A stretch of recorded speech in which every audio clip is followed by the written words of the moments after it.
Hello, I'm Dr. Megan Hoffman. And I'm Dr. Vicky Queralt. We're clinical psychologists specialising in child healthcare, and we're also mums. From our work in hospitals to our chats on the playground, we've encountered countless examples of strength and courage from families facing health issues around their children. Whether it's going for a blood test or managing a chronic health condition, we hear about the challenges and obstacles, and we see the parents and caregivers trying to overcome them. In this podcast, we want to shine a light on these families and delve into their healthcare stories to discover what's worked for them and what might be helpful for you too.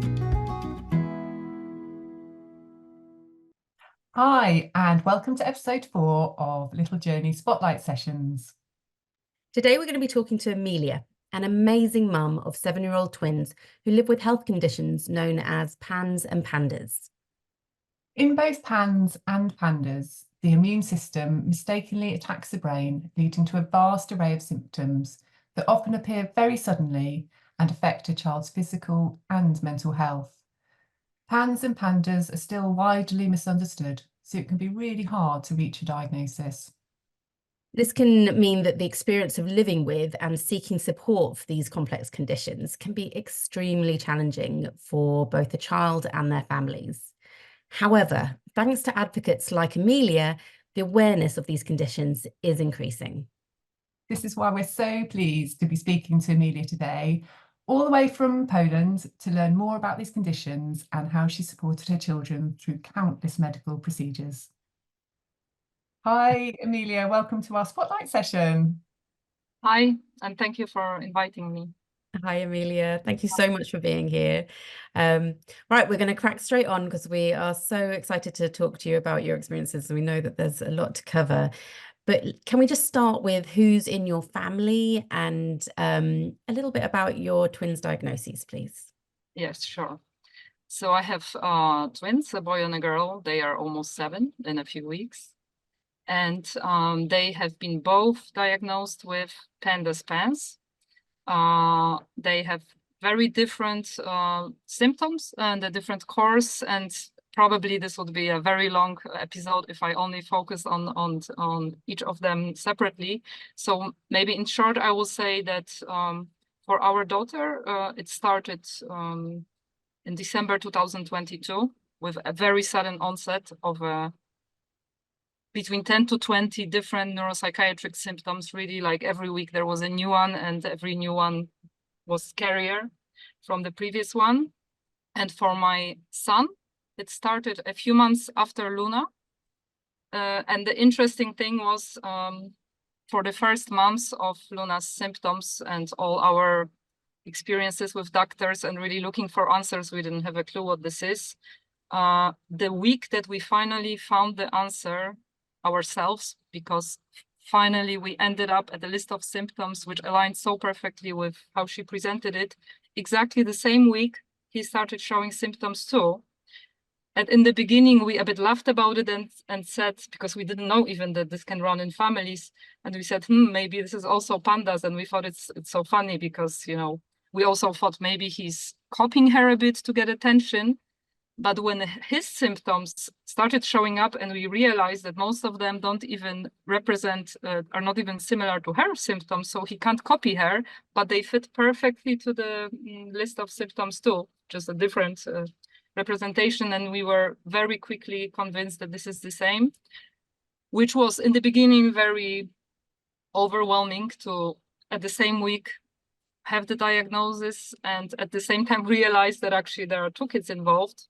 But now with time, I see this more like a blessing, because actually it's been much easier for them to be both in this together and for us to deal with them together as a team than to having one completely healthy child and one child sick with a disease, which is hard to understand for siblings. So actually, I'm very happy. I know that it sounds strange, but I'm very happy that they are both in this together, because it really makes it easier. And they understand each other very well because of this too.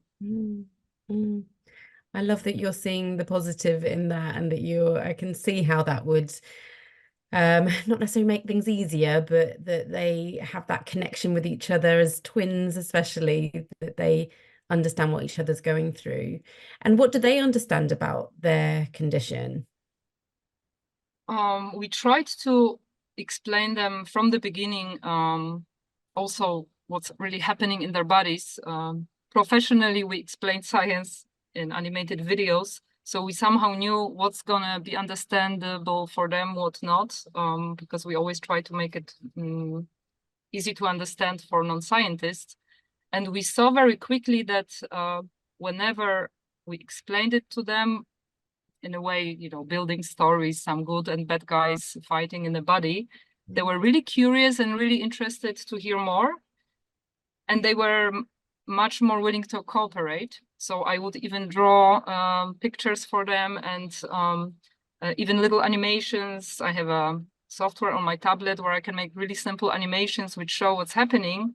And they were really so interested in this that it was very easy for them to understand, and they became very cooperative also thanks to this. And I see how important for kids is the story element and the good guys and the bad guys.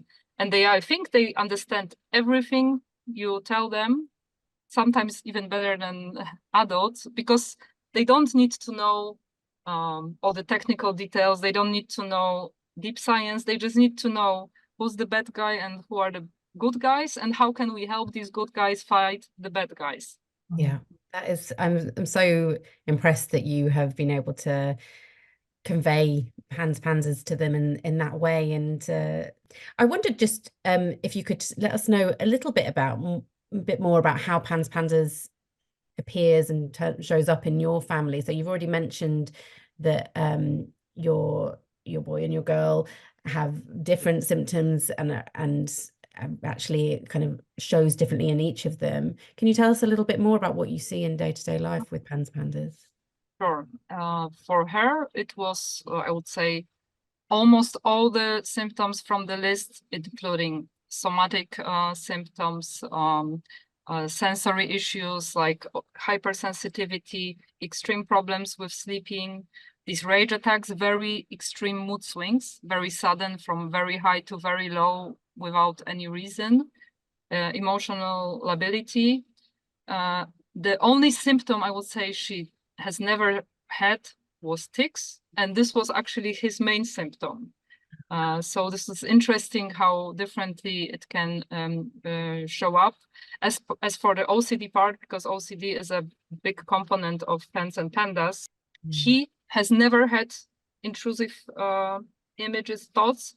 In his case, it always showed up in this typical way by compulsive, luckily not very extreme, compulsive behaviors, which would last a few weeks after an infection, where he would suddenly start the typical stuff, washing his hands, like cleaning himself after the toilet thoroughly, sometimes for half an hour, making sure that once we finish reading a book, he climbed down the bed and made sure that this book is back to the on the table.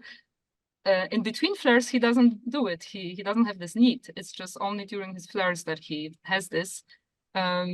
So, and also smelling his hands. I don't know if it's more a tic or if it's more OCD. It's probably hard to distinguish these two. So I would say in him, this was like one of the key symptoms.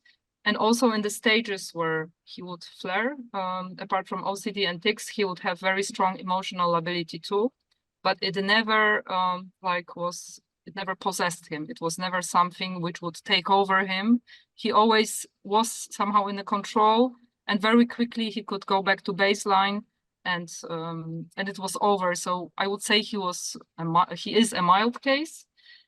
And if we never had a story with Luna, I guess we would never diagnose him, because none of the things which was happening to him would make him dysfunctional. So I think we would just think that this is how he is. Some kids are just like this, and we wouldn't have a clue even that this is something you can treat. So interesting that despite the similar genetics and upbringing and everything, that you can have almost completely different set of symptoms of the same disease. Yeah. It's such a kind of debilitating and curious and complex disease, isn't it?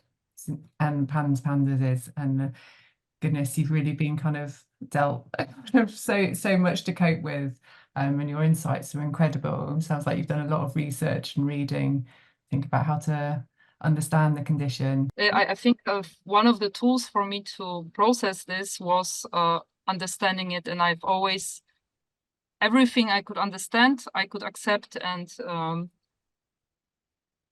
like tolerate very easily. But if I didn't understand this, I would be lost and confused. That's why these first months of the disease were so difficult, because there were no answers, and I wondered if we will ever get answers, because if 5 different doctors and a 10-day hospital stay didn't give us answers, then what will? Is there a chance that there is no answer, that we will never find out? And this was really scary. But once we started reading and really getting deep into this, and everything started to make so perfectly sense, I think since then we never got back to this state, to this confusion and fear like in the beginning, because everything which can be understandable can be somehow managed too. I'm really curious, Emilia, to ask you, did the doctors introduce the idea of PANDAS first of all to you, or was it from your own research? No, my own research, and I think in Poland at least maybe 1% of cases I know now a few hundred women, through online communities in Poland who have children with this. Very rarely it's a doctor who's the first one who shines light on this. Luckily, there is internet, because at one stage when you put all the symptoms in the Google search and you add sudden onset to this, in the end, everyone sooner or later ends up with this disease. Of course, sometimes it's not that easy, because it's not always sudden onset. And it's, like I mentioned, not every OCD presents with compulsive hand washing and things like this. So it's more tricky.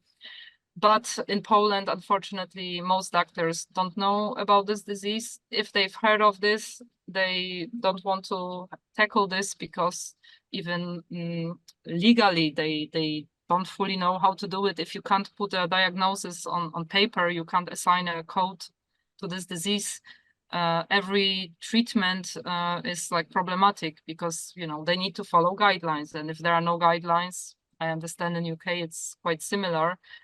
Even doctors who would like to help are a bit afraid.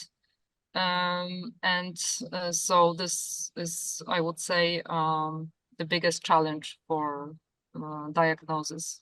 Emilia, I just wonder if you could share kind of your experiences of accessing healthcare with your children, and what's that been like for you and your children? I would say the biggest problem we've had was our own struggles with healthcare. So I'm very lucky that most of the things our children have to go through were easier for them than for us. I know that it's not always the case. Maybe because of their age and their maturity, they were very cooperative most of the time. However, the blood draws, which we had to do for, I would say, every week or 2 weeks for a certain period of time, they had to have their blood drawn, because there were so many tests to do and to repeat. And this was probably the biggest challenge for us, as it turns out that many labs which take blood are not really experienced in taking blood of children. And so when a nurse would be very good with kids and she would know how to approach kids, this would go very smoothly often. But very often it was not the case. And sometimes it was enough for one bad experience for especially my daughter to be so traumatized that for weeks at the thought of a blood draw or even seeing anything red, she would really get into complete panic attack. And this has been very, very difficult, especially as we knew that if we don't do this test, we won't be able to proceed with the treatment, because some treatments depend on the results of the test. So it was extremely challenging for a few months. And we found out our own way to handle this. which not always worked, but we've like made for them like loyalty cards, where for every blood draw they would get a stamp or a sticker, and for 5 blood draws they would be able to choose some little toy or something. And it was one of the ways they were a bit more in control. And another thing which I've noticed, often during these blood draws, you know, the nurses, even if they had very good intentions and they could see that the child is struggling, they had to do this test fast. There were other kids waiting or adults, and they were like under pressure. And you could see the more they try to pressure our daughter, the more hysterical she would become. And we found out that if I give my daughter time, sometimes it took even 2 hours for her to regulate herself. But if she got the time and she would be the one to make a decision, okay, now I'm ready, let's go and do this test, this would work fine. So what we've learned in this process is I never try to rush it. If we go for a blood draw, we pay for the tests, and she's sitting on the chair, and I can see she's completely hysterical. I say, okay, let's leave. I give you now, you know, here is a tablet, play a game. Let's wait until you feel better. Tell me when you're ready, we'll come back. And like I said, sometimes it took 2 hours until she was ready. And sometimes she was not able to, because it depended a lot on her day. And then I would say, okay, let's come home. We'll come again tomorrow. Are you okay with this? Or you would prefer to try today? Mm. And, you know, sometimes she would say, okay, I will try again today, or no, let's come back tomorrow.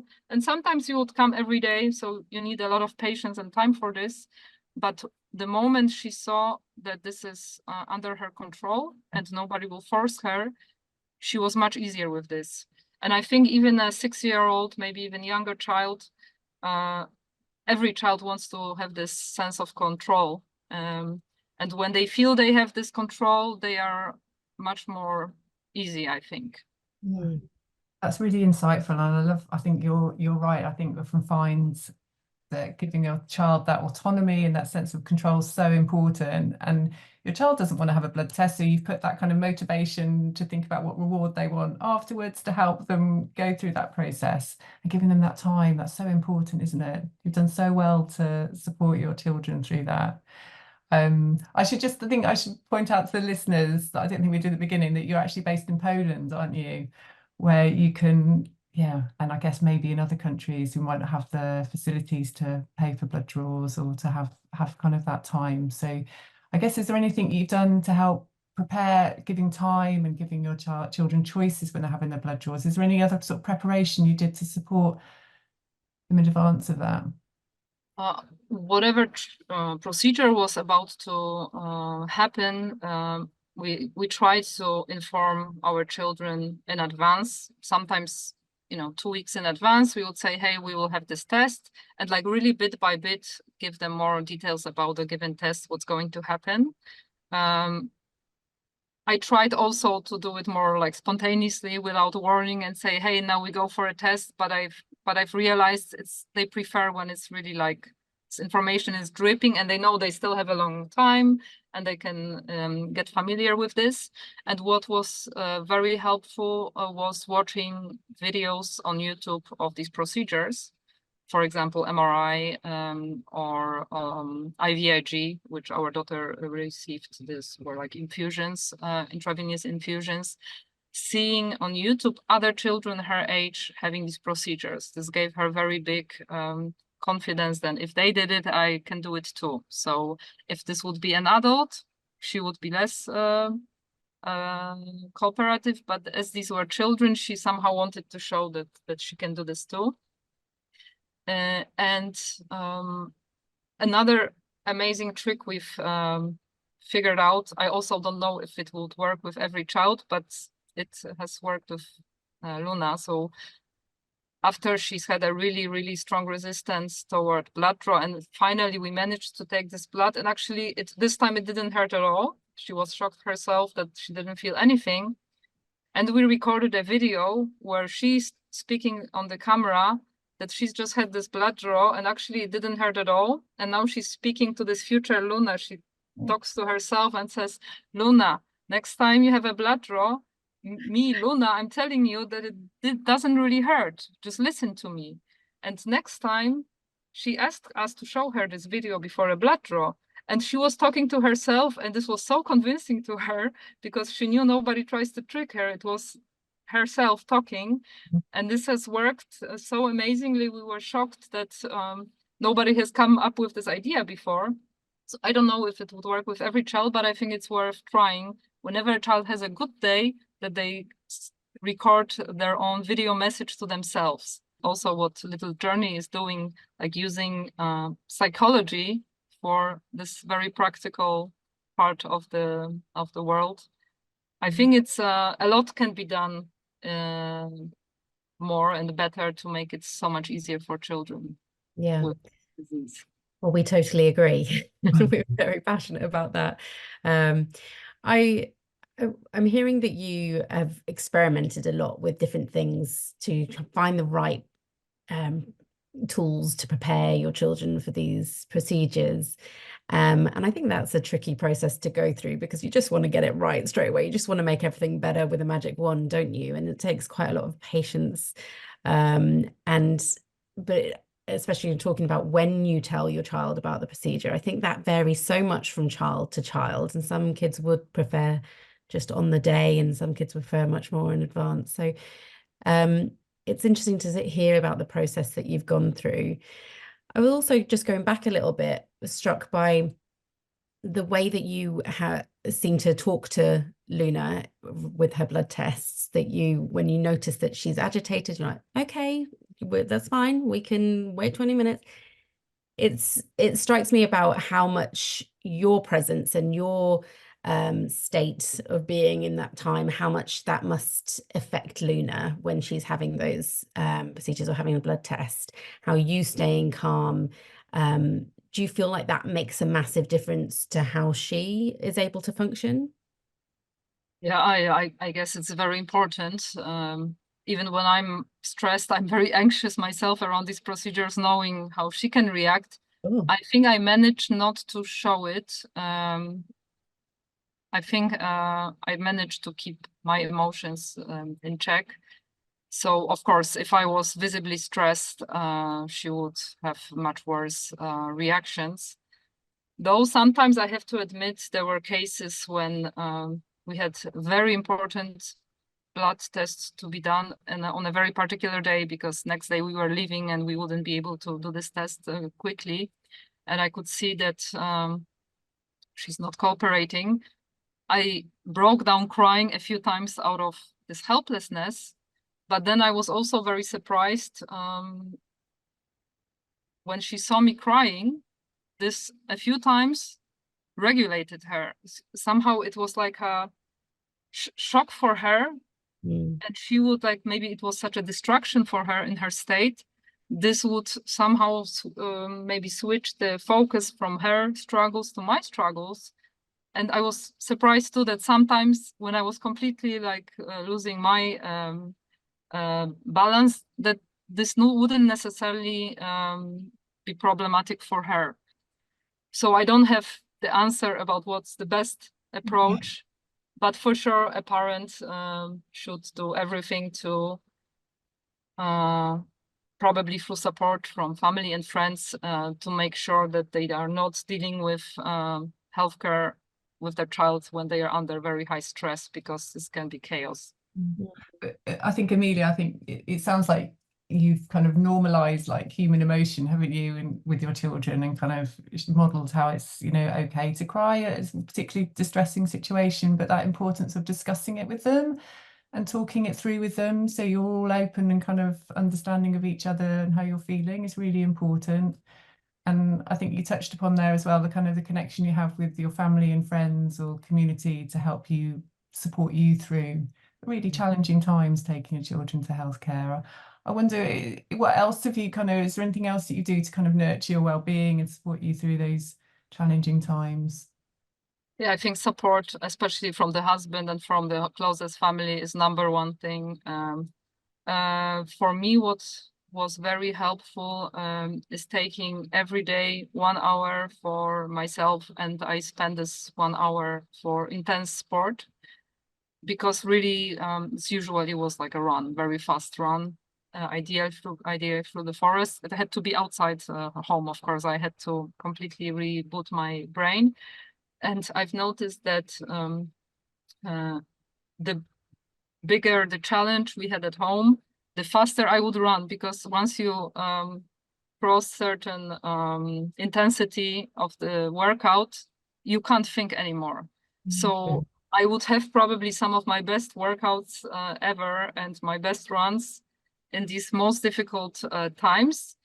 And I would say that this not only this kept me sane mentally, but I also improved my fitness dramatically in this worst period, because every day I had to go for this 1 hour and have this run. This was like this was my only time for myself in the worst period, and I didn't need to do anything else. No films, no books. I didn't need anything but just this one intense training. And then I would come home, realize that, wow, I haven't even thought about our situation for 1 hour. How amazing. And now I can start from scratch. And I was really full of energy to tackle this problem from the beginning. So this is my #1 tip. Really pleased you found something that can kind of give you, will get you out in nature and kind of release some of that stress you're experiencing, and kind of just give you some space to then come back and face the challenges that you have. Yeah, it sounds like an extreme form of kind of mindfulness meditation, just basically keeping your mind on the present moment. And people can achieve that through kind of focusing on their breathing or focusing on just any particular thing in the present moment that just helps to relieve their brain from constantly scrabbling around in something distressing that's happened or worrying about the future, just kind of focusing on the present. And I love that you found that through doing that extreme sport. I wondered if I could take you back to kind of your hospital procedures and thinking about the interactions with health professionals that you've had there. Have you had particular times where you have had to advocate, I guess, for your kids to kind of request adjustments, or to ask them to do things in a different way that's going to be supportive of their well-being whilst they're getting the procedure done? Yes, I remember a situation in the hospital where a nurse was instructed by the doctor to give my daughter before sleep a drug which would calm her down to make her less agitated before sleep, some antihistamine, which I don't think it worked at all, but they wanted to try this. And she was already so agitated that she just absolutely didn't want to take this. And she started fighting the nurse. And this nurse started physically like holding her and telling her to like just cooperate in a very unfriendly way. And like for a second, I wondered, well, I should probably let them do their job. The doctor instructed this. I can't now oppose, but then something broke in me, and I thought, no, there is no way that I will let anyone physically force my daughter to anything, not only because it's I don't want to be against my daughter without her even knowing what's going on and why I'm not reacting, but I knew also that this can lead to severe trauma in the future, and I want to avoid it. And I said, no, I refuse. If she doesn't take it willingly, then let's not take it. Other than that, and the situation, I was lucky that the healthcare staff in the hospital, they knew how to talk to kids. There was also an MRI machine, which I don't know if it's something which is common, but as this was a pediatric hospital, and they had MRI machine, which was very colorfully painted with animals, and above on the ceiling, there was like blue sky with clouds. So somebody has made this room where MRI was happening really for kids. And this was, I thought, also such a little tiny investment, but it makes child experience so much better. There are so many things you could do which make a huge difference for a child, but I understand that this is not like a topic in most of these public places, healthcare places, hospitals, not yet. I hope it will change one day. I'm just curious to ask, how did your Luna get on with the MRI scan? Surprisingly well. And we discussed it with her in advance, and we told her this is a situation, it's going to be loud. We let her listen to the sound in advance on YouTube. You can, give your child headphones, and she listened to this and she said it's actually not that bad and she will handle this. And I said that she will not be able to move for 20 minutes if she's okay with this. And she somehow looked at this as a kind of a challenge, that if she manages to do this, she will like reach another level of maturity. And though doctors didn't believe she will handle this, she handled it very well. She didn't move at all. I was praying that she doesn't move, because I knew it would impact the results. And I think, for sure, I don't know about other kids, but I think what helped a lot is this discussion and showing her how it's going to look like.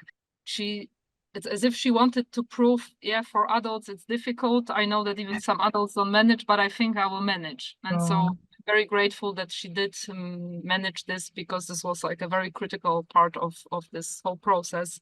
And we managed to have the MRI done and nothing was found there, which was a huge relief. Yeah. What an incredible amount of resilience and courage Luna has. I'm also really impressed by her competitive stance of like if adults can't do this, but I can do this. She sounds like a brilliant kid. So it sounds again like that preparation is really key, isn't it? Before she had that MRI scan. I wonder, do you know what she thought about for 20 minutes? Like, how did she stay still, or was it that pure competitiveness, like, and determination? I think what has helped is that the sound of MRI changed constantly. So it was not, I thought it would be for 20 minutes the same sound, but this was changing. And I think she was counting these, hits of this noise. And every few minutes the sound changed. It was like a bit novelty for her.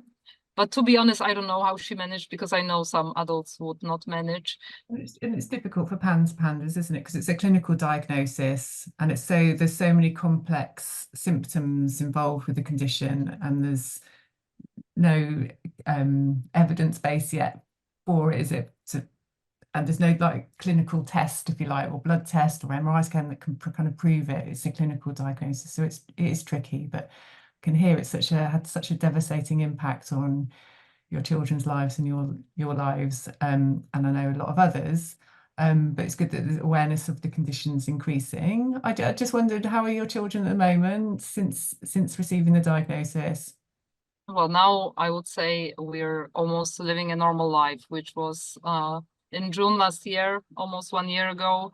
I guess we didn't think we are ever going to live normally again, because we thought when the worst flare hit, especially for my daughter, we didn't know if she will ever get out of this. We didn't know how possible it is to get her out, because she seemed gone so much. Like for a few days, really, it's almost as if her body was left, but nothing else from her personality and behavior. So our biggest fear was that she doesn't come back. And when she started coming back with treatments, with time, I for sure can't say what had the biggest impact on her. And now I would say most of the time, she's 80–90% back to baseline, which almost feels like a dream come true. So we appreciate every day as if it was like really the best day of our lives. And this is definitely the very positive outcome of our experience, that I think we have really learned to have joy in the tiniest things. And I hope it stays with us even when they get even better, and that we never, forget about this. I just wondered if you got just like, what would be your top advice for other caregivers and parents needing to access healthcare with their child? Not only for PANDAS cases, but in general. Yeah, I think this patience is very important. I know that there are some situations when you need to act fast, and sometimes in emergency you need to even use force to have certain procedures done. But if it's not extremely urgent, I think, yeah, take time. It's not absolutely necessary that it's done today or tomorrow, when you can, you know, make sure your child has time to get used to this idea, and talk with your child about what's happening in their body, try to understand it. I guess it's about that preparation, isn't it? And explaining to your child what's going to happen in the healthcare procedure in a kind of friendly child way is really important, isn't it? And giving them that time and patience for when they're ready to do it, so they've got that control and autonomy. Emilia, we just have one more question for you, if that's okay. It's so you've given some great tips there for parents, but I'm wondering about if you had one wish for how healthcare settings could do things differently to support children through their procedures, what would you wish? I think, this element of color and pictures, like everything could be illustrated, the walls could be painted. These are really small adjustments, but they make a huge difference for a child. And I think it's very important also that the healthcare staff talks to the child, even when they are very small, not about the child to the parent, because it makes a big difference. I think children like to feel that they are treated seriously and they are part of the interaction, that they don't feel they are forced and that there is something happening beyond their control. Absolutely. That's such helpful advice. Thank you. Emilia, we're so grateful for you coming to talk to us today. Thank you so much. It's been absolutely fascinating to hear about your experiences with your twins, and I'm so inspired by how creative and proactive and intuitive you've been with your kids to create ways of preparing them for procedures that has helped to reduce their anxiety. And I'm just so glad that you're in a place now where they are 80-90% kind of back to baseline and doing so well. So thank you so much for sharing your stories. Very much. Emilia. Thank you for your podcast, and I hope what you're doing, I'm sure it will help many parents. It's been such a pleasure speaking with Emilia today. For more information about PANS and PANDAS, please check the links in this episode's description. We also want to thank you, our listeners, for joining us, and also a shout out to our fabulous team at Little Journey for making this episode possible. If you'd like to be notified of new Spotlight sessions, please click subscribe on the Little Journey YouTube channel. Thank you and goodbye. Bye.